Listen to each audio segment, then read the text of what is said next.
আসসালামু আলাইকুম। সবাইকে স্বাগত জানাচ্ছি আমার ভিডিওটি দেখার জন্য। আজ বাংলাদেশে হামে শিশু মৃত্যুর সংখ্যা ৪০০ ছাড়িয়েছে। কি অদ্ভুত এক দেশ, কি অদ্ভুত এক এক এক রাষ্ট্র। প্রতিদিন হামে ১০ জন, ১২ জন, ১৫ জন, ৮ জন করে শিশু মারা যাচ্ছে। কিন্তু কোথাও যেন কোনো ধরনের উচ্চবাচ্য নেই। শুধুমাত্র পত্রিকায় কিংবা টিভি চ্যানেলে ছোট একটু করে দেখানো। আসলে কত ভয়ংকর একটা পরিবেশের মধ্যে আমরা বসবাস করছি যে এই যুগে এসেও এই দেশে হামে শিশুরা মারা যাচ্ছে। কেন? কারণ ভ্যাকসিন দেয়া হয়নি। আমরা একবার শুনি যে গত বছর অন্তর্বর্তী সরকার ভ্যাকসিন দেয়নি। আবার শুনি যে আমরা ২০২০ সাল থেকেই ভ্যাকসিনের কার্যক্রম বন্ধ। মূলত কবে থেকে বন্ধ? ২০২০ সাল থেকে যদি ভ্যাকসিনের কার্যক্রম বন্ধ থাকে, তাহলে হামে মারা যাওয়া শিশুদের বয়স কেন দেখা যাচ্ছে বেশিরভাগই ৬ মাস, ৮ মাস, ১০ মাস এরকম।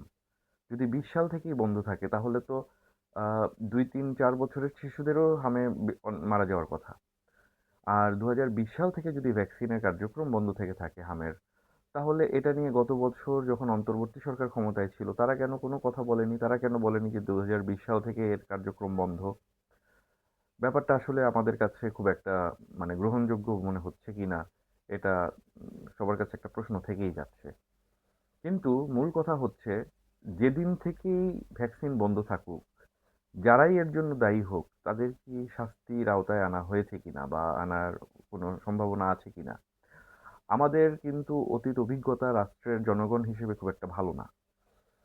এ ধরনের অবহেলা, এটাকে কিন্তু শুধুমাত্র সাধারণ অবহেলা হিসেবে দেখার সুযোগ নাই।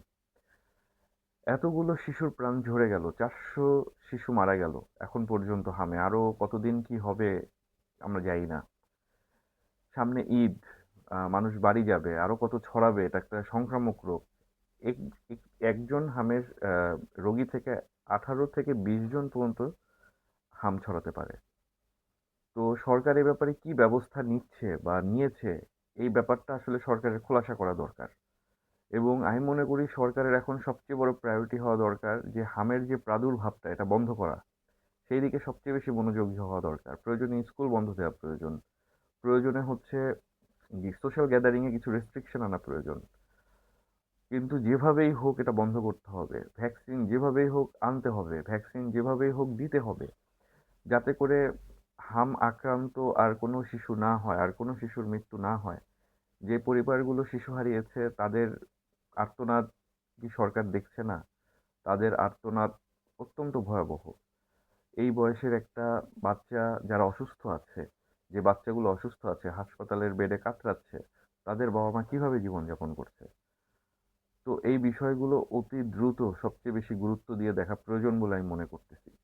আর আরেকটি বিষয় সেটি হচ্ছে যে, যারাই বন্ধ করেছে ভ্যাকসিন, তাদের বিরুদ্ধে শাস্তিযোগ্য ব্যবস্থা নিতে হবে, তদন্ত করতে হবে, তাদেরকে শাস্তির আওতায় আনতে হবে, যাতে ভবিষ্যতে কোনো সরকার এ ধরনের কাজ করার সুযোগ বা সাহস কোনোটাই না পায়। ধন্যবাদ সবাইকে।